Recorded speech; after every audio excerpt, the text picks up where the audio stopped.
Recording progress.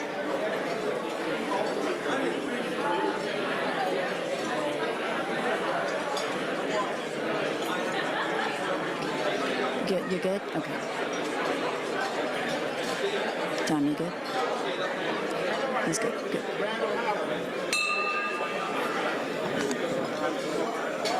Happy Friday, everyone, and welcome to the Rotary Club of Fort Worth.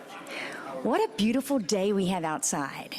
And it's a perfect day for the Main Street Arts Fest. I hope you all can enjoy yourselves this weekend. For our invocation, let's welcome to the stage Derek Moffitt, Principal, Moffitt Financial Strategies.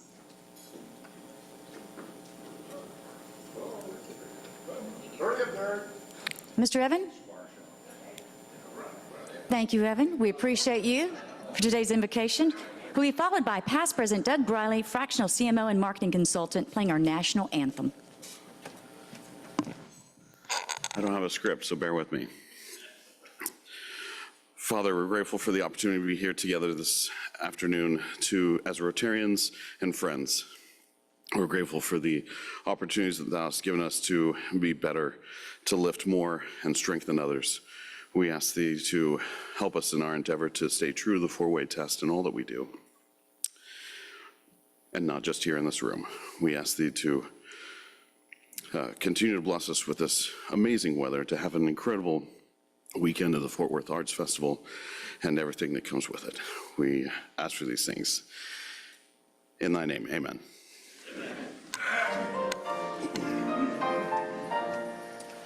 Oh, say, can you see by the dawn's early light what so proudly we hailed at the twilight's last gleaming, whose red stripes and bright stars through the perilous fight for the ramparts we watched were so gallantly streaming, and the rocket's red glare, the bombs bursting in air, gave proof through the night that our flag was still there. Oh, say does that star-spangled banner yet wave o'er the land of the free and the home of the brave?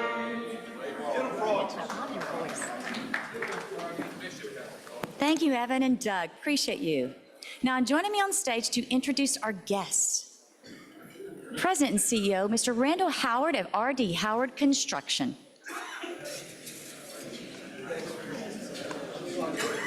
Good afternoon. We actually have about 17 guests, so I'm not going to read all the names. I'm going to ask all of our guests, if you're a guest here with us today, if you'd stand up, and on the count of three, we're going to yell TCU. Everybody stand up. All right. 1, 2, 3. TCU. I did that because back when I was in high school in the mid-'70s, TCU was struggling to win just a game. Matter of fact, my senior year, TCU didn't win a game at all, so we're really loving it right now. Thank you. Thank you, Randall. And to all our visitors, we're so glad you chose to join us today. Welcome. Everyone, it's that time. What time is it? It's time to recite our four-way test. For our guests who may wonder what is the four-way test, it's the words we live by each week, not just here during our time at lunch, but throughout our week in interactions with all others. So you can join us by viewing the screen. First, is it the truth? Second, third, will it build goodwill and better friendships? And fourth, will it be beneficial to all? Great job, everyone. We have a few Rotary Club announcements, so listen up, there's a lot going on.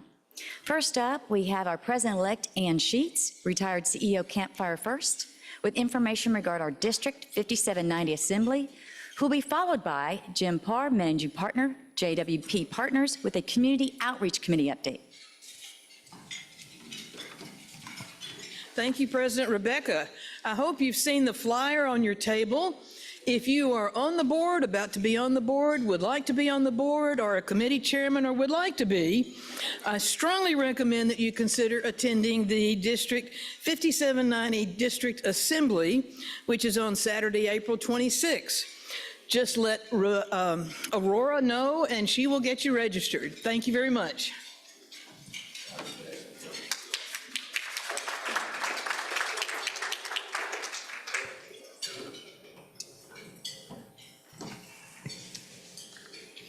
Good afternoon, everybody. I'm going to start with a really shocking fact. 1 in every 5 kids has a hard time learning to read because of a learning difference like dyslexia. Now, obviously, that is a major contributing factor to illiteracy in our community, and that's a big issue in front of our community right now.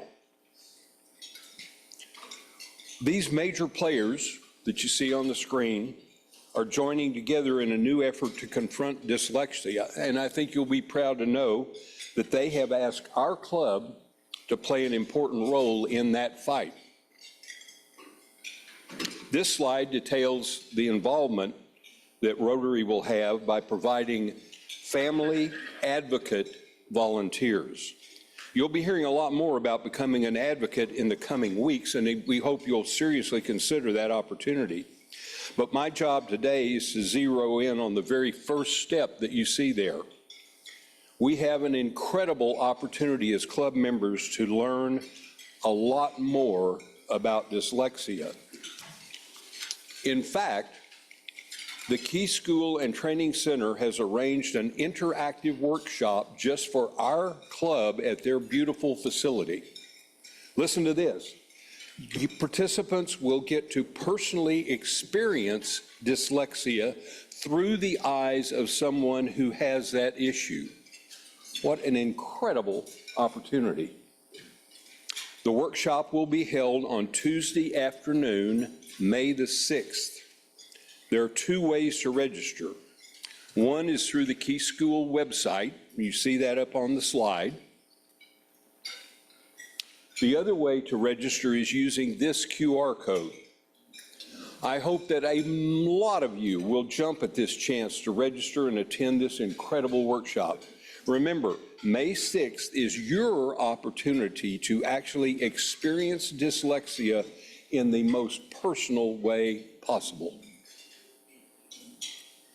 Now, let me change the subject and remind you about a community service opportunity coming up in just 2 weeks. You probably remember that Rotary has adopted a beautiful stretch of the Trinity River. It's on the bank directly across from the courthouse bluff. On Saturday morning, April 26th, we're going to get together and clean up our piece of the river.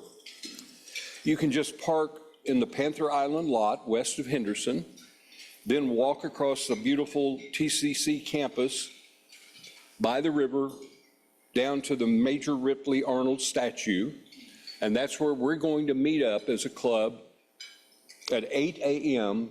to get started. No need to register for this one. Just show up for a little bit of work, a lot of fellowship, and a fun after party provided by the Water District. So we'll see you on April 26th, and happy Easter, everybody.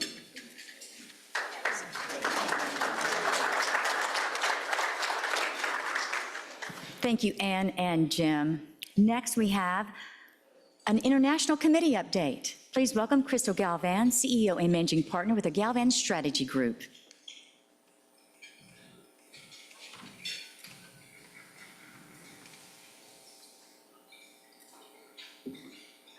Here is Shayna. Do we have Shayna here? Is Key here or Shayna? So, there we go.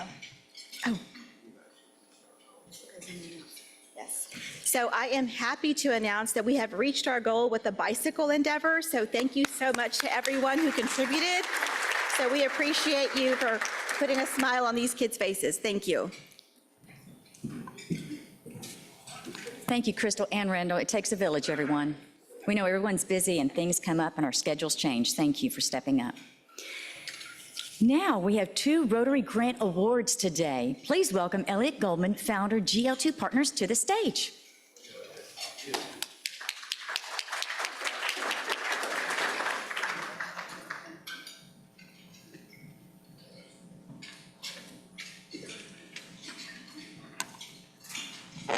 President Rebecca, it's always so heartening to see so many people show up for my grant presentations. I love that. It's just and to be wearing philanthropy purple in honor of it, it's unbelievable. So very excited today.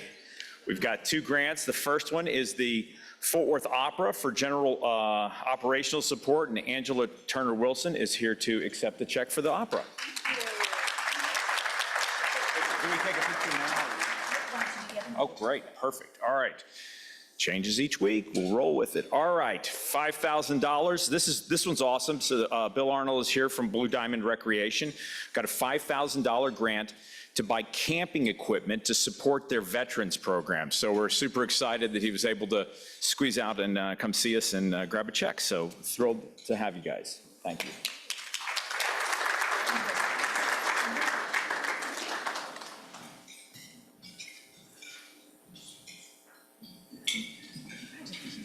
Two more quick things. One, of course, we cannot do this without you all helping. And so there's the QR code. We'd love and appreciate if you guys would consider doing that. Also, if you'd like to put in a grant request, the next deadline is April 15th, so it's coming up, and we'd love to have it. Thanks. Thank you. Thank you, Elliot, for that update, and congratulations, Fort Worth Opera and Blue Diamond Recreation. We look forward to y'all coming back with grant updates, grant and action updates, as we're calling them. Now, as a member organization, it's all about our members. Today, we have 2 second readings. Please welcome Secretary Christina Judge, Executive Director with Mental Health Connection.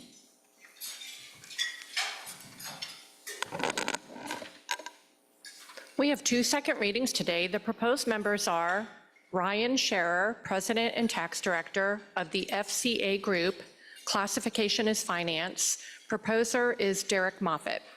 I move his election subject to attending a new member Rotary information session. We have a second? The ayes have it. Pardon me. Please vote aye or nay. Aye. The ayes have it. Hereby elected. Welcome.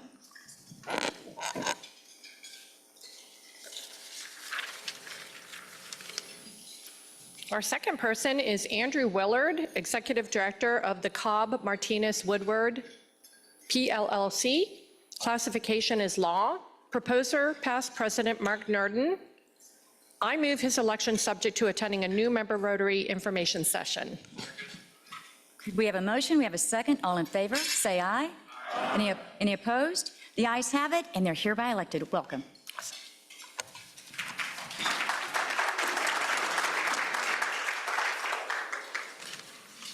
Thank you, Christina. Today, we're also going to introduce 2 new members. First, let's bring up Deanna Stewart, Vice President, Philanthropy, Cancer Care Services, who will introduce our first new member.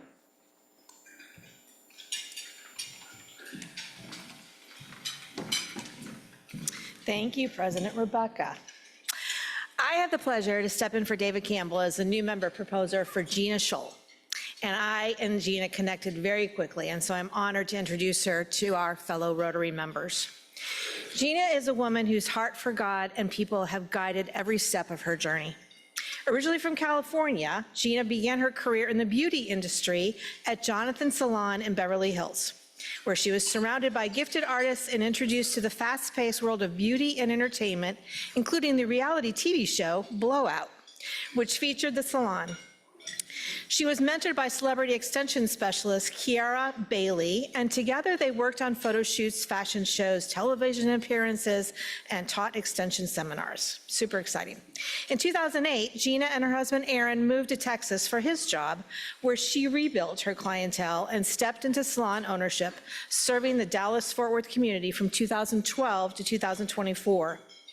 In 2017, Gina founded Beauty Blessings Ministry, a volunteer-run 501c3 nonprofit network of beauty professionals providing free beauty services to people in need. At its peak, the ministry spanned 11 states and included over 100 artists. Beauty Blessings ran from 2017 to 2023, and during that time, Gina's work was recognized internationally when she received and was selected as a winner of the Davines Sustain Beauty campaign. She was flown to Italy, how exciting is that, to share the Heart of Beauty Blessings ministry and a Scepter Award at a worldwide hair tour. In 2024, after developing a serious allergy to salon chemicals and under her doctor's guidance, she made the difficult decision to leave the beauty industry after 20 years, but her calling to serve others did not stop. Today, Gina serves in community relations for Higginbotham, a national insurance firm, where she continues her calling to uplift others by supporting nonprofit partners and cultivating a culture of giving back to the local community. Gina is also a published author of 2 books, Hairspray and the Holy Spirit, which chronicles a year of saying yes to the Holy Spirit, and Marcatoni, a true tender love story of her grandparents' whirlwind romance in post-war Italy. She is the wife of Aaron, a dedicated Fort Worth police detective, and mom of her teenage son, Dallas, who keeps her laughing every day. Whether through a conversation, a kind act, or a story shared, Gina's passionate about building community, encouraging others, and reflecting God's love in everything she does. Please welcome Gina Scholl as a new member of the Rotary Club of Fort Worth. Good afternoon. My new friend, Ricky McBride, filled me in that I owe you an interesting fact. When I was 22, I was a celebrity stylist, and I came across celebrities every day. Most of them went right over my young head, like when baseball legend Pete Rose walked in and I started asking him what he did for work as I washed his hair. I know my dad still gives me a hard time about that. But one day my boss called and said, we need to go to Steve Martin's house to cut his hair. And I was ecstatic because Steve Martin is a legend. I found myself sitting on Steve Martin's bathtub edge with his golden retriever's head in my lap. And do you guys know what happened? Absolutely nothing. He didn't tell a single joke. He wasn't even funny. He was extremely kind, but he was extremely serious. And I drove home that night thinking, I wonder if the world knows we don't know Steve at all. And that was what a career in the beauty world and Beverly Hills was like. One client went on a beautiful dream vacation and posted about it. And when I asked her to share her experience with me, she said, Gina, nothing online is real. It was the worst vacation of my life. My family barely spoke, and I hated every minute of it. And that really bothered me. And after so many conversations like that one, I ran. I ran towards anything that felt authentic, and that led me to a relationship with the Lord. The Lord led me to volunteer in the community by serving in shelters. And when I was there, I found myself having the most authentic conversations I'd ever had in my life and in my career. And it changed me. When someone has fallen on hard times or simply a hard life, they don't hold back. And I found myself learning a lot of life lessons in those conversations about grace and relationships and the blessings I'm grateful for from God. I believe the world is spinning a narrative that we no longer need authentic community and conversations, and I think that is wrong. I believe that connection is what makes us human, and that is what I see offered here. When I attended my first meeting, I quickly realized I recognized some of you from the work events I attend. I thought, how neat, maybe I'll actually get to know them. I think it's painful to cross paths with someone several times and only make it past Texas weather. And so I really want to ask you, did your daughter make her high school team? Or how is your mom doing after her fall? Because that feels authentic. I love that Rotary challenges us to come every week to invest in each other, because that's the work required to go past surface relationships. I also realized after a few meetings that you guys can really talk. And I mean that with love, because as I told my husband, do you know how much fun it is to be in a room with like-minded people who know the art of conversation and who all want to make a difference in the world? And I believe that the banter and being able to pull on your mental Rolodex and say, I know a guy who knows the guy. It's uplifting, and what a wonderful way to end the work week. I'm also Italian, so having good conversation with great people around a table of food, it just feels like home. Miss President Rebecca and Deanna, thank you for letting me join your very prestigious club. I look forward to learning more about the history of Fort Worth and Rotary while I'm here, and I look forward to getting to know the real you. Thank you. Thank you.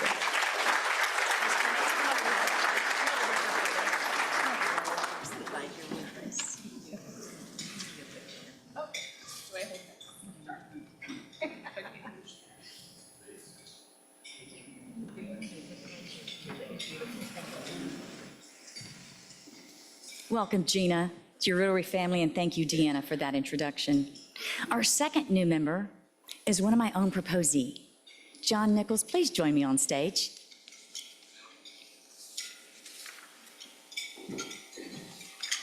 I'm glad you're here. Yes.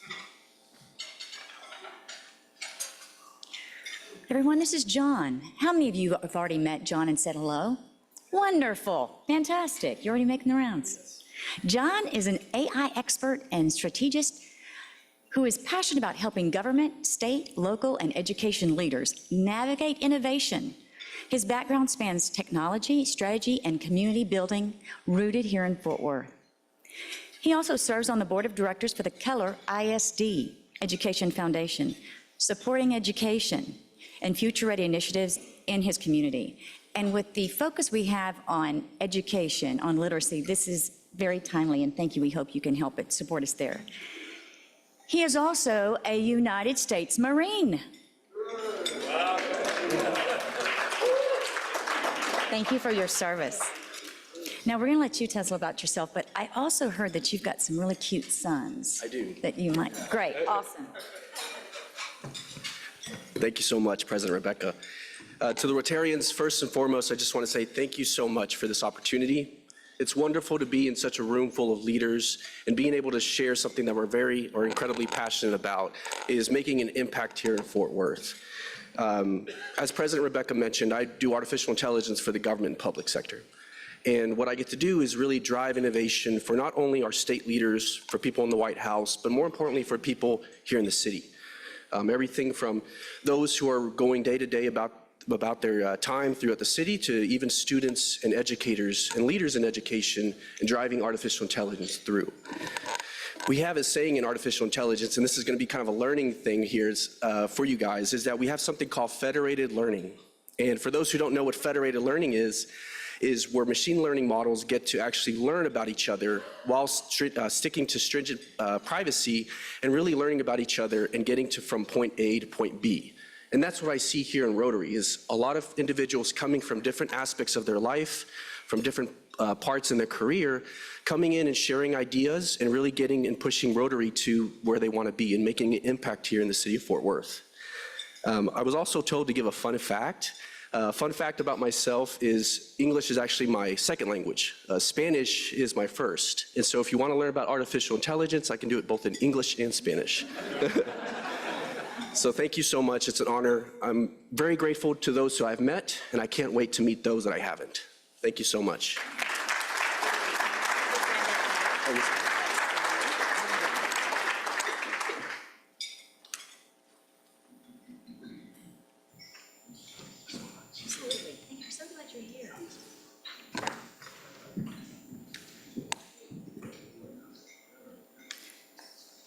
Thank you, John. Appreciate you. We're so glad, Gina and John, welcome to your Rotary family. Let us know what we can do to support you, and we look forward to you getting engaged. Everyone, you heard that there's 2 new people here.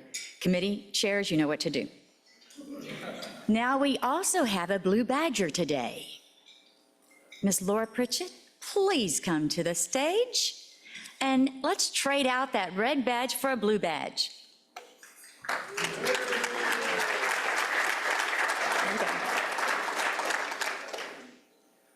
Who knows who will take out it when you do that? Thank you. And will you tell us what your favorite fun 5 activities you did? So President Rebecca just asked me to share what my favorite service activity was, and was probably, well, two. One was welcoming people, welcoming our guests, because that's one of the first faces that you get to see, and to welcome people to this great group. And then also leading the club in the invocation. Thank you so much. Thank you. So glad you're here. Congratulations, Laura. Thank you. And thank you for sharing. Now, the time you've all been waiting for. Please welcome our chairman of the day, past President Don Pearson, Judge, Tarrant County Court of Law, number 1. Please join us on the stage.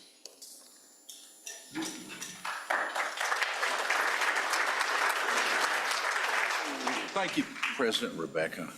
I appreciate it. And Gina, I'm happy that you're stoked to be a member of this club, but how prestigious can it be if it allows elected officials in it? Well, yeah, that went over well. Great. Okay. I want to tell you, how do you introduce a speaker? Because everyone deserves an introduction. It occurred to me, by the time one reaches a head coaching position at a legitimate Division I school coaching football, along the way, they've typically accumulated hundreds of coaching friends and associates, people they know, a wife, several kids, and pets. That's what's in, I believe Coach Dykes has done that. You know, you worked with Hal Mummy, the Pirate, Mike Leach, stuff like that. The bigger question is, and let's cut to the bottom line, where do you get a quarterback, a running back, wide receivers, a big lineman, defensive ends, cornerbacks, linebackers, and you probably need a kicker or two. Here to explain all these plans and more is Coach Dykes.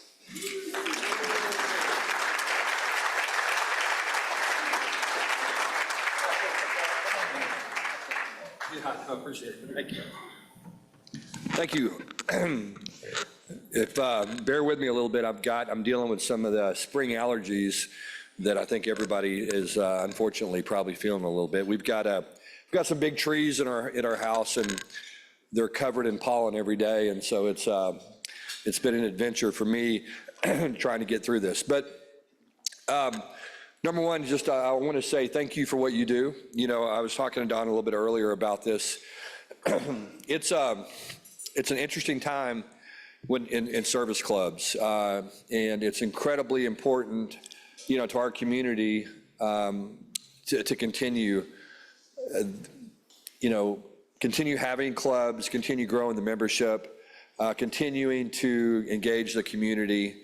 It's incredibly important, and what you guys do is really, really important to this community. It's really, really important for people to give their time to others who need it and are less fortunate than we are. We're all so incredibly blessed in our lives, and we get so caught up in our day-to-day activities and things that we have to do that sometimes we forget that. And so again, thank you for what you do. Thank you for caring about Fort Worth.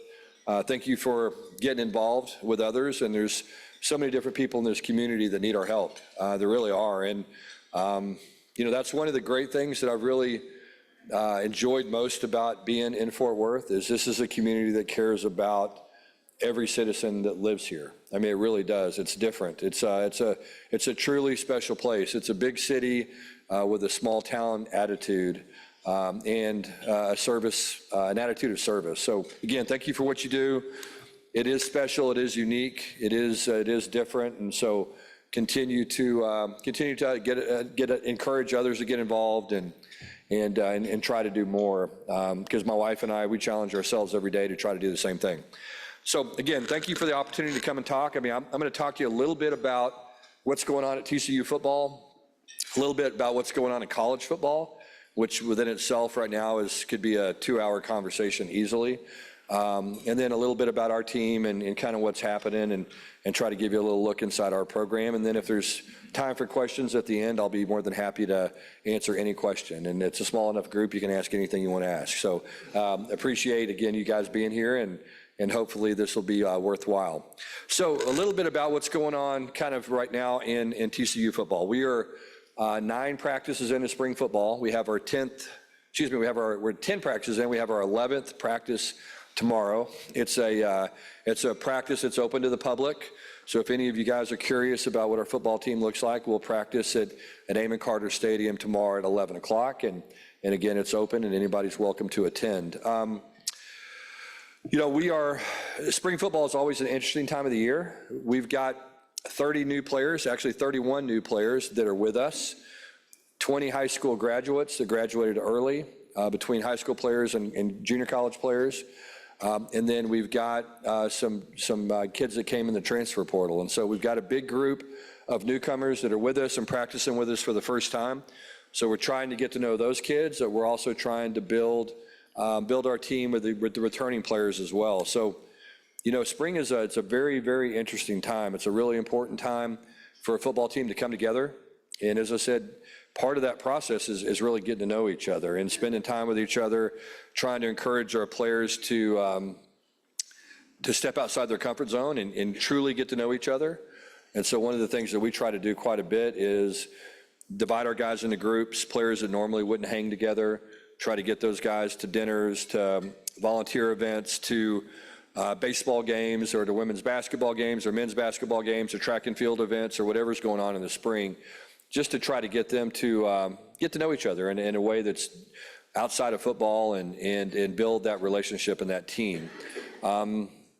Because that's really, really important in today's world. I mean, it's amazing what we try to do with our players is, and you guys know this that you have young kids. I've got 2 teenage daughters, 16 and 13, and an 8-year-old son. And, these kids these days just walk around looking at a phone all the time.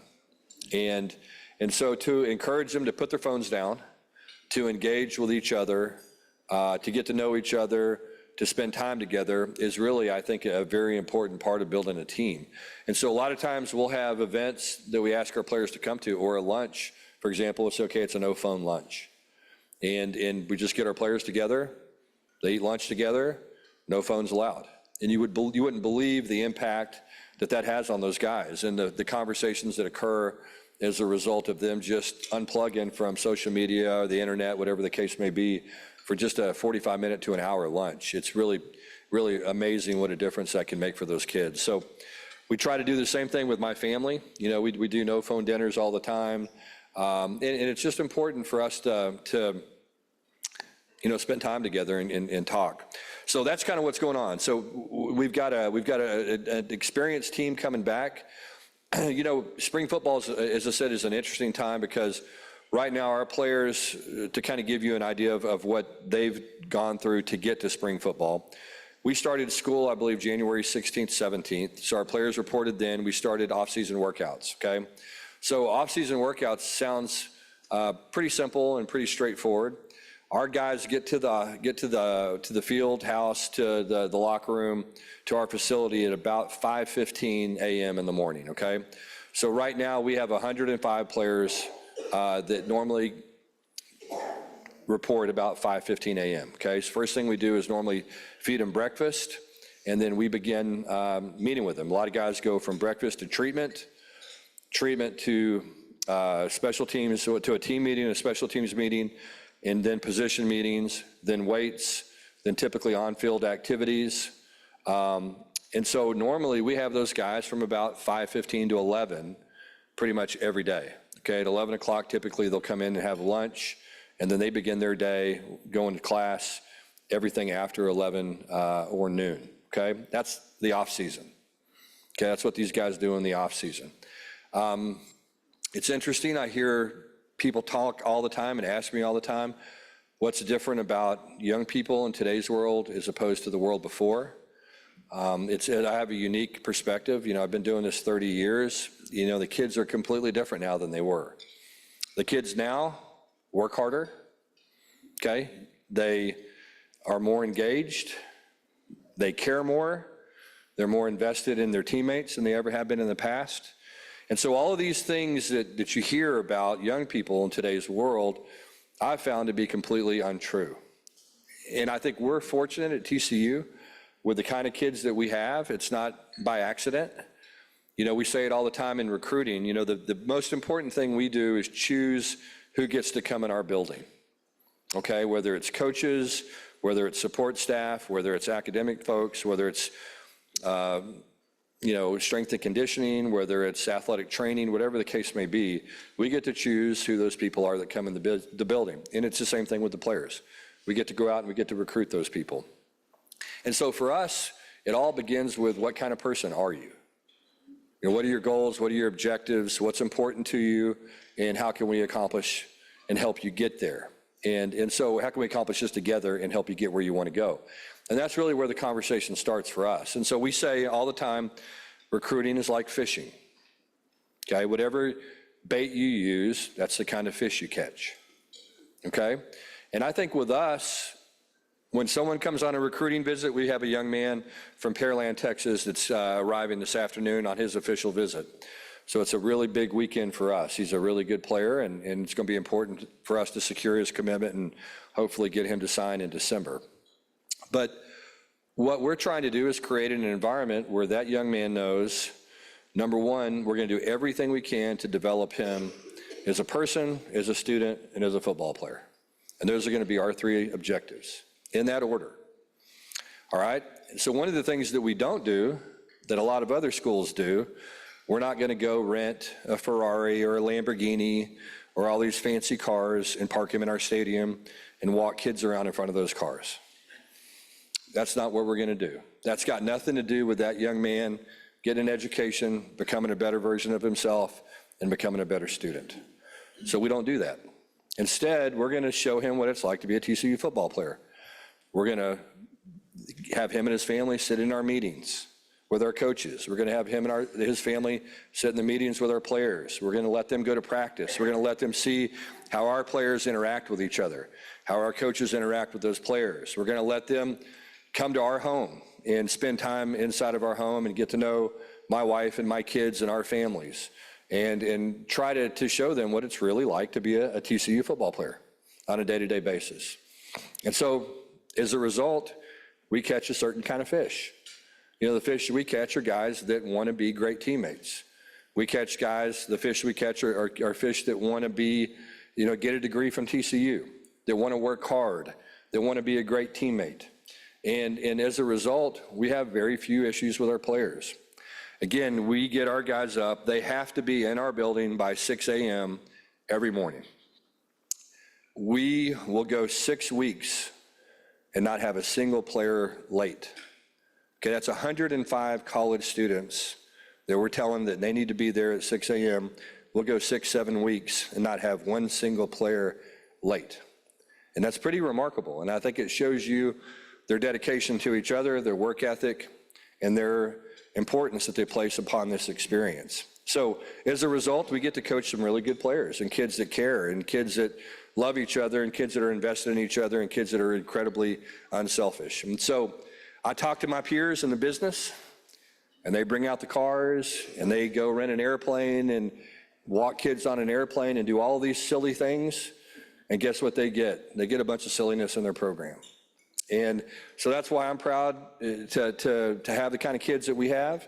It's not by accident, it's very intentional, and it's a lot of hard work. And it's not the easiest thing to do, but I think it's the right thing to do, and I think it allows us to build the kind of culture and the kind of team that all of us can be proud of. So I love our guys, and I'm really fortunate to get to coach them. And as I said, I think we have a really unique university to recruit to. The kids that come to TCU, they love TCU. They really do. I was at an event last night with Chancellor Boschini, his retirement, and he's moving into a new role. And over and over and over again, we had people that came up and talked about their experience at TCU, and they said, you know what, this place is just unique and it's different. Well, this is my 22nd stop in my world. Okay, my dad was a high school and college football coach, so it's like being in the military. I've lived in 22 different cities, if you can believe that. And Fort Worth is incredibly unique, and TCU is incredibly different. There is a service element of this city, as I said earlier, that permeates to the university. Chancellor Boschini sees his job is to serve the students at this university, and I think it's the same thing. And so my peers in our profession, I truly believe this, you're of one school of thought or the other. You either believe the players are there to serve you as the football coach, or you're there to serve them. And so we start with that type of attitude We're here to serve you. We're here to make your life better. We're here to enrich your experience. We're here to help you grow. And as a result of that, I think that we have a different experience than a lot of other coaches. So that's that. But getting back to the football part, that's a lot more interesting, I suppose. The team is off to a good spring. I like what we're doing. We brought in 8 newcomers to this football team. 2 new receivers. We've got to find some guys to replace, John Paul Richardson and Jack Bash and Savion Williams. So we took 2 transfers, a kid from Idaho State named Jordan Dwyer. And Idaho State doesn't sound like much, but this guy's a really, really good football player. It's easy to see on film. We're very, very excited about him, and another young man, Joseph Manjack from Houston, who is going to be a great addition to that room as well. Took a running back, a kid from UTSA that you're going to love and be really excited about.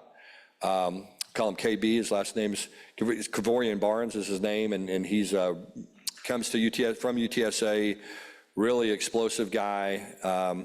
Excited about him. Took a transfer from LSU, a tight end who is from North Crowley that we're excited about developing as well. Has a lot of upside. Took a safety from LSU that's going to be a good player. Took a corner from Washington that they're very excited about. Took a D lineman from Washington State who's from Aledo High School that we're very excited about as well. So really like this group. They're all good kids. They all fit our culture. They all want to be here, and I'm really excited about those new additions. Also, too, we signed the best high school class that we've ever signed. 20 of those young men have graduated early, which is hard to imagine.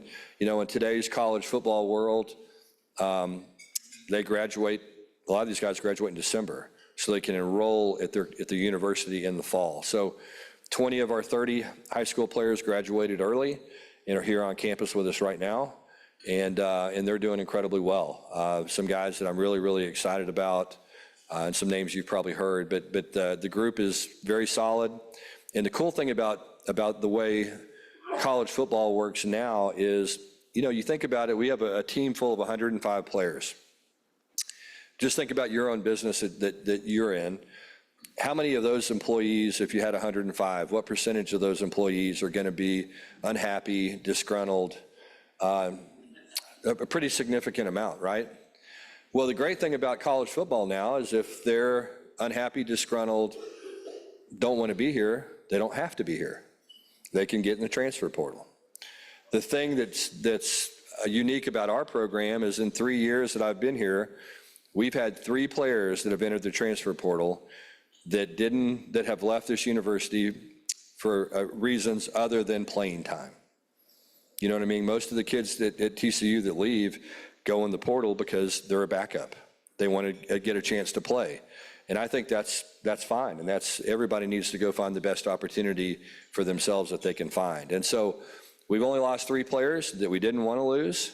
And again, I think that's a credit to this university and the way that those people are treated on campus. I think it's a credit to how they're treated in our program as well. They just want to be here. They want to stay. It's pretty unique. I have a friend of mine who's at a Southeastern Conference school that has a team full of kids that are not that way. For example, you probably have read about it today, his starting quarterback is holding out for more money. Has basically said, I signed an $8 million deal when I came in here, and I want that to now be a $3 million a year deal. And so he's basically telling them it's $3 million a bust. All right? Again, I talk to my contemporaries in this business, and I hear stories like that all the time. And I have had not one conversation since the NIL era started. I've not had one conversation with a player about money at TCU. Hadn't happened. Okay? And so all the horror stories that you hear and all the stuff in other sports, I think some of the TCU coaches wish they could say the same thing. Some of the sports are a little bit different. Football itself is a little bit unique. It's obviously more of a team game. But we're in a really good place when it comes to that. And so that's a good first step in building a good program. Obviously, we have to have the kind of talent. We have to develop that talent. We have to teach these guys how to play at a high level. We got to develop skills. We got to teach them to play together well. But we're off to a good start from that perspective. So we've got 4 practices. We got one Saturday, 4 practices next week. We conclude on Good Friday. And then at that point, our players will have a little bit of a break, a week off, and they start to prepare for final exams. They'll go home for final exams, and then we'll come back June 1st, basically, and we'll start this thing all over again. They'll be back at the office at 5:15 a.m. all summer long. We'll start fall camp in August, and it'll be 5:15 until December. So these kids work incredibly hard. We grind them pretty good. You know, their nights usually end around 8 or 9 o'clock. Most of these kids go straight home and go to bed. It's interesting, I'll call players during the season sometimes to check on guys, and, 8:30, 9 o'clock at night, I'm calling college kids, and 75% of them are asleep.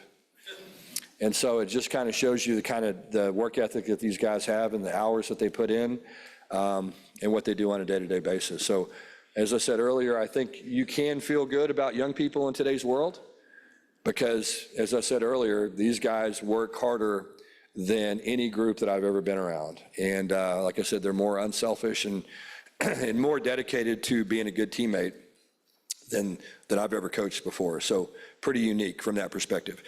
Okay, I'll talk to you some overviews about our football team, and then I'll take some questions. Obviously got a quarterback coming back, okay? Josh Hoover, I felt like had a pretty good year last year, threw for right under 4,000 yards. Got to teach Josh to quit throwing interceptions. But I think we're headed there. He's very confident in his arm. He can really throw the football. I've been blessed, coached some really good quarterbacks in the past, 9 quarterbacks that went and played the NFL. I think Josh is right there with his ability to throw the football, right there with any of those guys. And I'm including Jared Goff, who's one of the top quarterbacks in the NFL. Josh's arm strength and ability to throw and fit balls into spaces and anticipate throws and all the things that great quarterbacks do is at a very, very high level. Sometimes that creates a lot of confidence, which sometimes that confidence creates some interceptions.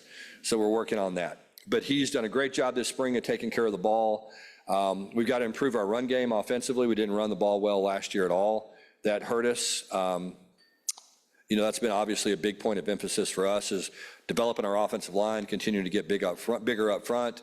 And we've done that. We've addressed some needs. This is pretty remarkable, and some of you probably won't believe me. We have a kid that just turned 18. His birthday was in March, middle of March. Graduated early from a high school in Louisiana. He's 6'7" and 5'8", 322 pounds. He's squatted over 800 pounds. We stopped him at 800. And so he's a true freshman for us, graduated early. He's a kid that obviously we're going to be really excited about. Very talented young man. And the great thing about him is he's a mean guy. And you'd be surprised, it's hard to find really big people that are mean. Because their whole life they've been told not to bully or beat up on these guys. And well, we're encouraging him to beat up on people every day. On the football field, on the field. But that's part of that really talented class. So that's been a big emphasis for us, is getting bigger and getting more physical up front. And I think we've taken a step in the right direction. Defensively, we really needed to get bigger on our defensive front. We've addressed those concerns through the transfer portal, through junior college recruiting, and through some high school additions as well. Last year, we didn't play our 2 best linemen were injured, and our 2 best corners were injured. So really, probably 4 of our 6 best players on defense didn't play 1 snap for us last fall. We had 2 corners that got hurt, ACLs back-to-back days in fall camp, and both of them were non-contact injuries, which really hurt our team. And same thing with the D linemen. They're both guys coming off surgery. We should have all 4 of them back for next season, which leads to a lot of excitement from that standpoint. It's the deepest defense we've had. Andy Avalos, our defensive coordinator, I think does a tremendous job of identifying talent and recognizing guys that fit his scheme. We're going to be an aggressive defense, an attacking defense. We need to create more turnovers than we had in the past. We did a great job last year limiting big plays, but we got to do a better job of creating turnovers and getting the ball back for our offense. Need to shore up our kicking game a little bit. Felt like that we did not kick the ball as well at the kicker position, and so that's going to be a big a big area of improvement for us as well. And we have a really young, talented kicker, Kyle Limmerman from South Lake Carroll, was the #1 kicker in the country coming out of high school. But we got to get him a little bit more consistent. He's making some strides this spring. My guess is that this means I need to hurry up. I'll take questions if anybody's got some. Yes, sir. Coach Dykes, you have to look at a lot of high school kids. How do you evaluate their work ethic Yeah. and their values to make sure they are going to fit in the... Yeah, okay. That's a really good question. So just to kind of give you an idea a little bit about the recruiting process, and I'll be as brief as I can. So for example, we have this young man coming on an official visit today, okay? And I can't really tell you his name, there's rules against that. But he's coming from the Houston area. Well, this is his 5th time he's been at our campus. So we've been recruiting this young man now for 2 years roughly, okay? We started recruiting him when he was a sophomore in high school, believe it or not. And so he's somebody that's been in our campus over and over and over again. You know, we know his parents, they know us. They've been in my home 4 different times. This will be their 5th time to be in my home this weekend. And so, you know, we know the kid, we know the parents. We know kind of what makes him tick, what's important to him. And so that's not always the way it works in recruiting. Sometimes it happens a little faster, but normally the way things are nowadays, you really get to spend a lot of time with these kids. You know, they're on your campus all the time. For example, our scrimmage tomorrow, we'll have over 300 high school kids that'll be there. We had a recruiting meeting before I came over here today. You know, I think there's 455 offers to those kids that are coming tomorrow. There's probably a group of 30 to 35 that have over 10 offers from different universities. And so it's a long process. But yeah, it really starts with, okay, does this fit our needs academically and our requirements academically? And then it kind of goes from there. And then obviously you have to check the boxes as a player, and then you got to check the boxes finally is the right kind of person. Good question. Yes, sir. What are y'all doing to decrease the risk of non-contact injuries? Oh, good. That's a good question. Yeah, I mean, that's hard to do. You know, I think that the biggest thing that we have to do with our guys is, you know, man, injuries, I could talk for hours about this. 30 years of experience doing this tell me most injuries occur when guys are fatigued. And so it really starts there, is trying to, number one, teach these guys what it takes to play at this level. Okay, and what it takes to play at this level, as I said earlier, is to get here at 5:15, to spend 45 minutes warming up, stretching, getting your muscles loose, go eat breakfast, make sure you eat a nutritious breakfast, make sure you hydrate, do all those things before meetings. Okay, there's a process to getting your body ready to perform at a very, very high level. And so much of that is dependent upon how are you fueling your body. You know, during football season, we feed our players, you're not gonna believe me when I say this, 5 times a day. Okay, they eat 5 meals a day. Anytime anybody's in our facility, they have to be carrying a water bottle. Hydration, we found, is incredibly important to their growth as an athlete, but most importantly, to maintaining and staying healthy. And so that's a big part of us. It starts with hydration. Then we've got to try to do an introduction into movements to develop joint flexibility, strength, tendon and ligament flexibility and strength. So we do a lot of movement exercises with our players outside of strength and conditioning, and try to expose them to a lot of different things to build joint strength and prevent injuries, from their feet to what we do with their feet in terms of walking on different different things to develop their feet, and I mean all kinds of things. And so there's a long process that goes into that. And then the big thing we have to do is we have to take care of them when they get to practice. You know, the days of going out and having 150 play scrimmages where we just beat on each other over and over again, those days are over. You know, if we get a player hurt in practice, you know, I always look in the mirror first and say, what could I have done differently to prevent this young man from getting hurt? And so it's, those are the hardest decisions, honestly, that I make as a head coach, beyond who do we bring in the building.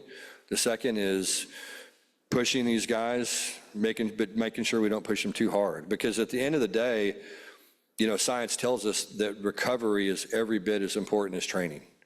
And so the amount of sleep these guys get and their recovery, we call it active recovery, diet, all the different things, hydration, all those things are a part of that. One more question.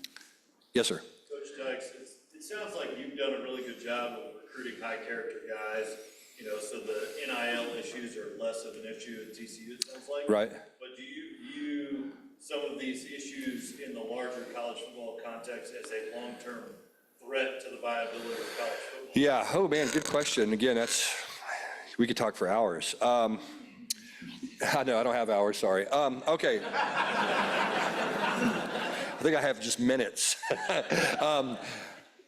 Man, there's so much going on with that. So right now there is litigation that is in front of a judge in Oakland, California, that if we can get her to sign it, that'll be the end of NIL as we know it, which will be a great thing for college sports. There'll be not any more pay for play from an NIL standpoint, which will be a good thing, okay? And it'll be true NIL. In other words, if Higginbotham wants to hire Josh Hoover to do a commercial or do some social media, whatever the case may be, you can do that, but now the NCAA is going to have a third party. Deloitte is going to look at that, assess the value of that, and say, okay, if Josh Hoover wants to do this, he can do it, but it's going to be worth this. Instead of saying, okay, show up at this appearance, I'm going to give you $2 million. Okay, hopefully those days are gone. Now, the people that have taken advantage of that are going to continue to find a way to cheat. They always have. Unfortunately, that's college athletics. And those people that are highly invested, spend all this money, do all these things, they're going to find a way to get around it. But hopefully there'll be a way that's designed to protect the student athletes. We've got a young man come into our place that's going to go in the transfer portal again that went to an SEC school. He didn't really want to go to the SEC school. He went to the SEC school because they promised him they were going to give him an amount of money. His family needed an amount of money. They were in kind of a financial dire straits. He goes to this school, he gets there, they give him 1/3 of what they said they were going to give him. So this kid leaves at 17 years old, goes across the country to trust in a bunch of adults that tell him he's going to get one thing, he gets there and he gets another thing. And so those kind of things happen all the time, and that should never happen. And so hopefully this legislation will change to protect the student athletes, protect the universities, create some semblance of teams. The worst thing in the world that can happen is, and it drives me nuts, is I love college basketball. I love the TCU basketball program. I don't know who any of the players are because it's 12 new guys every year. And it's not Jamie Dixon's fault, that's just college basketball. And that's the way it is, and it's hard for me as a fan and somebody who wants to support that program to go to a game when I don't know who anybody is. And I don't know who's going to be there next year. And so we've got to get that fixed, and we've got to do something to create, and most importantly, which the most important thing that nobody talks about, we also need to make sure these young men graduate. And when they go to 4 different schools, most of them are going to have a very difficult time graduating. And that's why they're in college. 7% of them play one game in the NFL, 1.5% actually make a living playing pro football. Okay? So 98.5% of these guys are going to need to get a degree and work outside in the real world. And so we need to develop some systems that will allow them to do that. Okay, well, could talk for hours, appreciate it. Thank you guys. Well,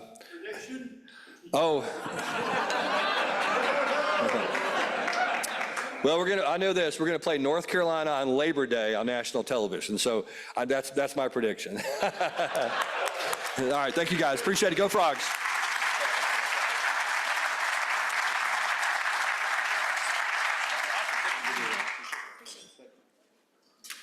Thank you, Coach. That was wonderful. Oh my gosh. Now, everybody, what do you think about at our next meeting? We have a no phone lunch. All those in favor? All those opposed? Okay. But just think about what we learned. 20 early high school graduates. That is so impressive on this team. That is wonderful. We can't wait to see what happens this fall. We will be there. We'll be ready. Thank you so much. And we appreciate you coming back because we need to hear more after the season. Thank you.